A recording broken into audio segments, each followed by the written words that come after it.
අපි දැක්කා ඊයේ පෙරේදා මේ ජනාධිපතිවරයා රට පුරා මේ පළාත් පාලන මැතිවරණය ඉලක්ක කරගෙන ඔහු රැස්වීම් කරගෙන යන අතරතුර බොහොම බරපතල ප්‍රකාශයක් කරනවා.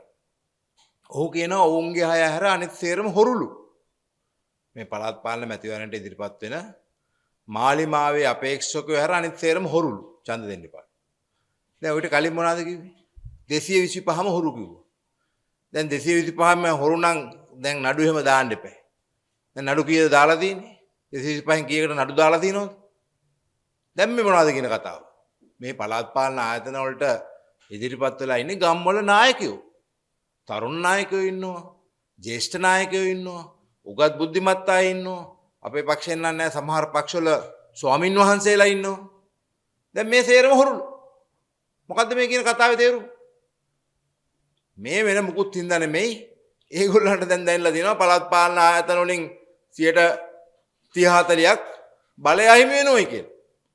ඒ මැදට තර්ජනය කරනවා. මොනවද කියන්නේ? සල්ලි දෙන්නේ නැහැ කියනවා ජනාධිපතිවරු.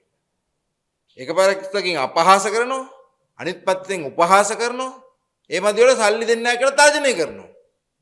මේ මොකද්ද මේ වියරුව? මේ ජනාධිපතිවරයෙක් විදිහට කටයුතු කරන්නේ. මේට කලින් රටවල රටේ ජනාධිපතිවරු හිටියා මේ විදිහට වැඩ කරලා නැහැ.